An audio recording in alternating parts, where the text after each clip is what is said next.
Hello my dear student. तो कैसे हैं आप लोग? उम्मीद करते हैं कि आप बहुत ही अच्छे होंगे और आप अपने स्टडी को बहुत ही बेहतरीन वे में कर रहे हैं।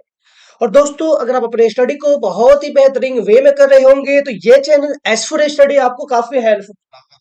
जैसे कि दोस्तों, आपको और हम सबको को पता है कि हम अपने इस चैनल पे बीपीएससी टीआरई 3.0 जिसका एग्जामिनेशन अगस्त में होने वाला था, लेकिन बाय चांस ये एग्जामिनेशन जो है वह मार्च के एंड तक होने वाला है। तो इसी को मद्देनजर रखते हुए ये हम लोगों ने जो है मैथमेटिक्स का होल सिलेबस एक फ्रेम किया है। और इन मैथमेटिक्स के सिलेबस को हम बहुत ही डीप एनालिसिस के साथ theoretical and practical and PYQ के साथ इस सारे सीरीज को पढ़ रहे हैं। दोस्तों, आज हमारा ये जो सीरीज है वो क्लास 5वां है। और ये अनुपात और समानुपात रेशियो एंड प्रोपोर्शन का 5वां क्लास है। इनसे पहले अगर आपने 4 पार्ट देखा होगा तो आपको ये क्लास बहुत ही बेहतरीन वे में समझ में आएगा। और उम्मीद करते हैं कि अगर आप ये पहली बार देख रहे होंगे तो प्लीज चैनल को सब्सक्राइब कीजिए, वीडियो को लाइक कीजिए और अपने फ्रेंड के पास शेयर कीजिए और इससे पहले वाले सेशन को जाके देखने का कोशिश कीजिए। और ये देखो, जिंदगी में कभी ना भूलने वाला आप देख पा रहे होंगे। और बिल्कुल ऐसा ही होगा, वैसा ही ट्रिक, वैसा ही मैथमेटिक्स का जो डर है, एक बहुत बड़का ब्रॉडकास्ट बना पड़ा हुआ है ना, उसको हम एकदम बेहतरीन वे में, सरल वे में करने वाले हैं। डिफरेंट डिफरेंट क्वेश्चन से हम लोग अप्रोच कर देखेंगे कि अलग अलग क्वेश्चन में रेशियो एंड प्रोपोर्शन के जब अलग अलग क्वेश्चन आते हैं तो हम उन क्वेश्चन को कैसे टैकल कर पाते हैं। इन सारी चीजों को आज हम पढ़ने वाले हैं। दोस्तों, चलिए स्टार्ट करते हैं अपने इस सेशन को। और एक बार फिर से, ये एस फॉर स्टडी बाई सदर sir, online study from here, है ना। तो प्लीज चैनल को सब्सक्राइब कीजिए। और कुछ ये चीज जो है, सोशल मीडिया हैंडल जो आप हमारे पीछे देख पा रहे होंगे, Instagram, Facebook and Telegram, in channel पे भी जोड़ना आप ना भूले। और खास करके इन सारे चैनलों में आप टेलीग्राम चैनल से जोड़ना ना भूले, क्योंकि ये टेलीग्राम चैनल ही है जो आपको सारी चीजें यहीं पे शेयर होगी। क्लास से रिलेटेड चीजें, पीडीएफ, वीडियो और मतलब सभी चीजें यहीं पे शेयर होगी। तो दोस्तों, इसके साथ जोड़ना आप ना भूले। चलिए, आज का क्लास एक कोटेशन के साथ आते हैं। कस्तियां बदलने की जरूरत नहीं है, दिशाओं को बदलो तो खुद ब खुद किनारे बदल जाते हैं। तो आज बहुत ही शानदार एक कोटेशन हमने आप लोगों के लिए लाया था। तो चलिए, इसी कोटेशन के साथ आज का क्लास स्टार्ट करते हैं।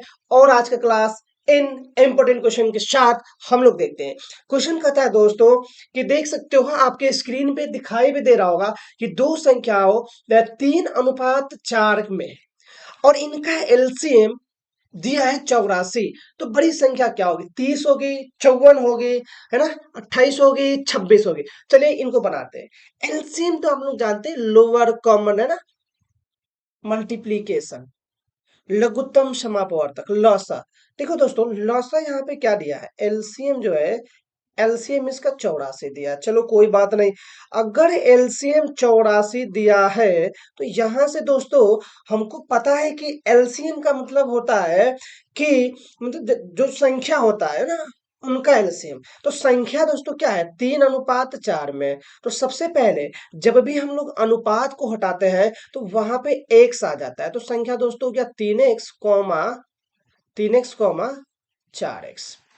एक संख्या 3x हो गया, दूसरा 4x हो गया। तो यहाँ पे पूछ रहा है एलसीएम। एलसीएम का मतलब होता है कि कम से कम एक बार आने वाला चीज। तो देखिए, है ना, तो 3,4 और x दो बार आया तो हम लोग क्या करेंगे? एक बार लेंगे। तो 4 तिया 12, मतलब दोस्तों इसका जो एलसीएम है वो 12x आ गया। क्या आ गया बच्चों? 12x आ गया। अगर एलसीएम 12x हो गया तो कहानी ही खत्म हो गया। क्वेश्चन कह रहा था कि इसका एलसीएम 84 है, मतलब 12x किसके बराबर है दोस्तों? 84 के बराबर है। तो 12×6 = 72, 12×7 = 84। तो x का मान दोस्तों 7 आ गया। जैसे ही x का मान 7 आया, फिर हमारा कहानी खत्म हो गया, क्योंकि एक संख्या था 3x। तो 3 गुने क्या हो जाएगा?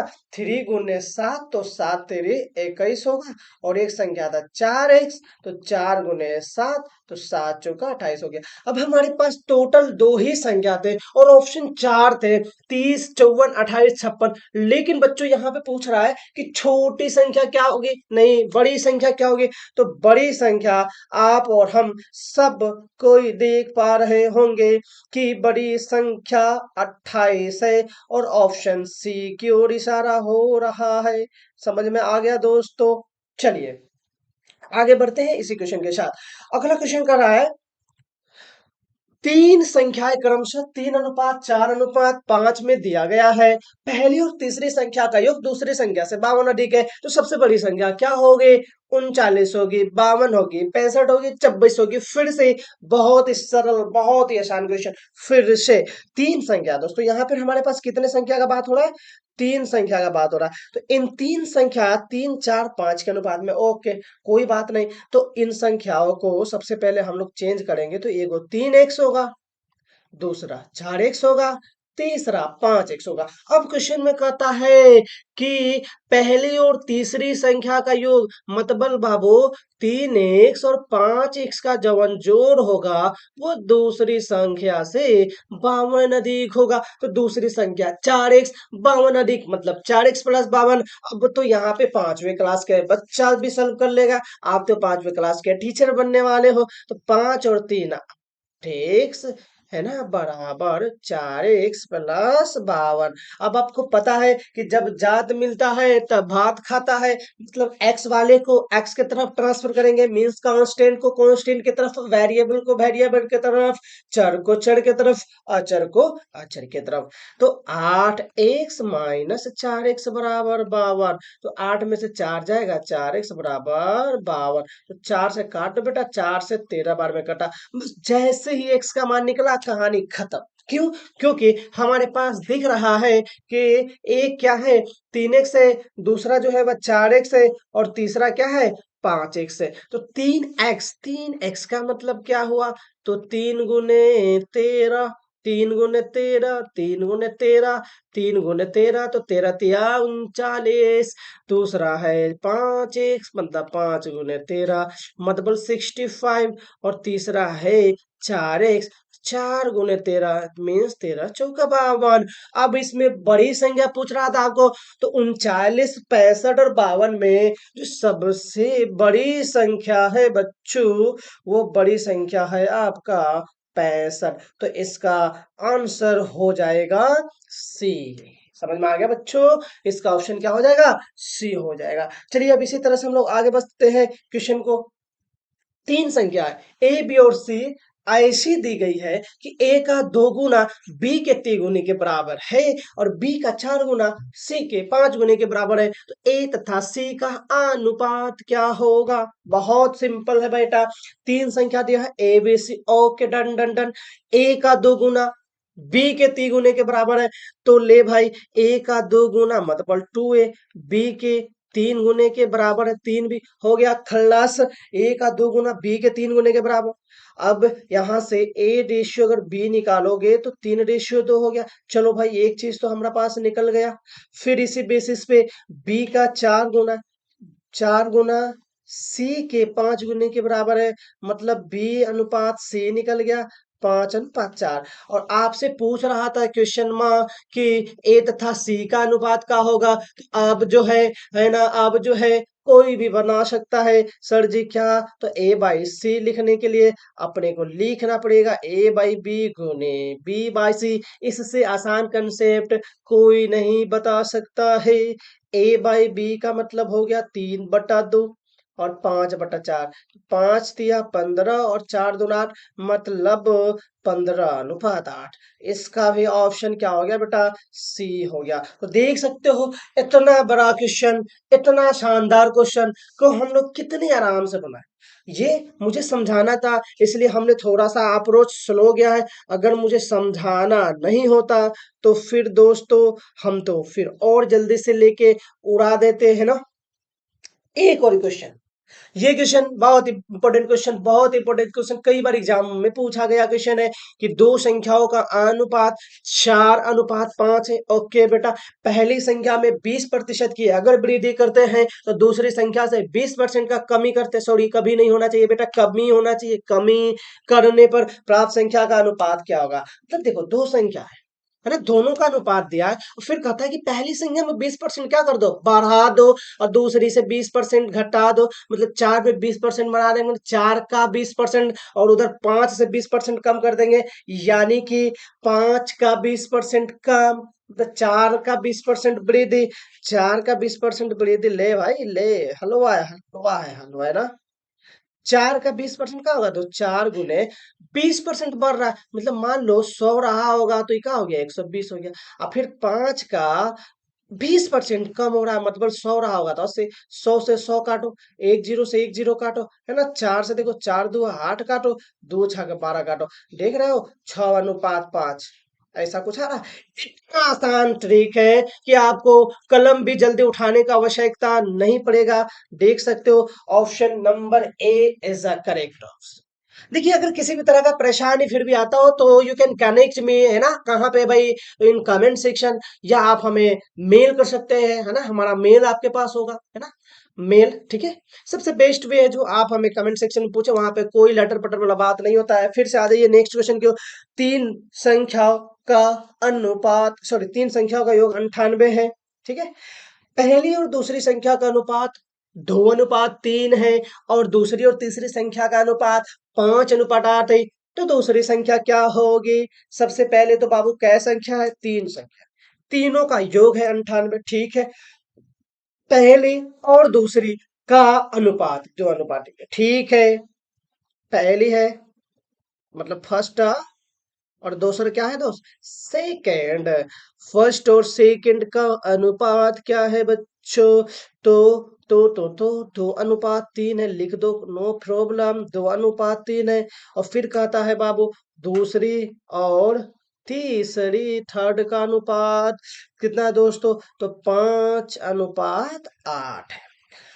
अब पूछ रहा है कि तीसरी संख्या, सॉरी, दूसरी संख्या क्या होगी? भाई दूसरी संख्या क्या होगी? तो देखो, अभी थोड़ा देर पहले करा था दूसरी संख्या 3 है, अभी थोड़ा देर पहले करा, अभी दूसरी संख्या 5 है। तो ये तो बहुत लवारिश टाइप का आदमी है यार, इस तरह से तो काम बनेगा नहीं। यानी अपन को पहले ये दूसरी संख्या को क्या करना पड़ेगा? रीअरेंज करना पड़ेगा। और हमने कई ट्रिक बताए हैं आपको, जिसमें से एक ट्रिक अभी हम इस्तेमाल करने वाले हैं। तो देखिए बेटा, कैसे? तो 2×5 = 10, है ना? 5×3 = 15, 8×3 = 24, आ गया ना? ठीक है। 15, 10, 15, 24, क्लियर है ना? अब क्वेश्चन में कह रहा था कि तीन संख्याओं का योग जो है वह कितना है? तो वह है 98। ध्यान से देखिए, 10, 15, 24, तो दूसरी संख्या, टोटल इसको अगर जोड़ते हो इन तीनों संख्याओं को, तो जोड़ने के बाद कितना आएगा? 49 आएगा। तो जोड़ तो सबको आ रहा होगा ना? 49 आएगा, नहीं आता है तो जोड़ सीख ले बे, जोड़ 49 आएगा। अब जौन संख्या पूछा ओकरा के ऊपर सबके जोड़ के नीचे, सबके जोड़, अबे 49 है, सबका जोड़ नीचे, और फिर जोड़ कितना है भाई? 98। तो 49×2 = 98, 15×2 = 30 होता है ना, कि 45 होता है? 15×2 = 30 होता है सर जी। तो इसका करेक्ट आंसर, अगेन से खल्लास उड़ा दो एकदम से क्वेश्चन को, एकदम हलवा, एकदम इजी। इतना बेहतरीन कंसेप्ट आप जो है बीपीएससी में अगर लगाते हैं तो बड़ा ही जल्दी क्वेश्चन को, है ना, सॉल्व कर पाइएगा। अगले क्वेश्चन की ओर आते हैं। दो संख्याओं का अनुपात 3:4 है, उनके एलसीएम तथा एचसीएफ का गुणनफल 2028 है। तो इन संख्याओं का योगफल का होगा। हमने बचपन में एक फॉर्मूला पढ़ा था, एलसीएम गुने एचसीएफ बराबर दो संख्याओं का गुणनफल। मैं लिख देता हूं, चलो। दो संख्याओं का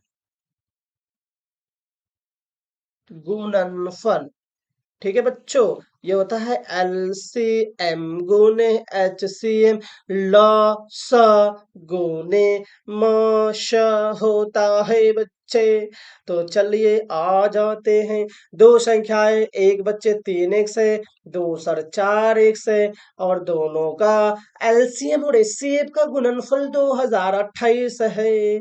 अबे गुना भाग तो आता होगा, 4×3 = 12, x² बराबर 2028, और नीचे में क्या आ जाएगा? 12 आ जाएगा। मैं काट देता हूं डायरेक्ट भाई, 169 बार में कटेगा, तुम अपना काट लेना, बटा के जोड़ घटाओ गुना भाग कर लेना। तो x का वैल्यू √169, मतलब दोस्तों आ गया 13। तो 13, 13, 13 आ गया ना? तो एक हो गया 13×3 = 39। क्यों भाई?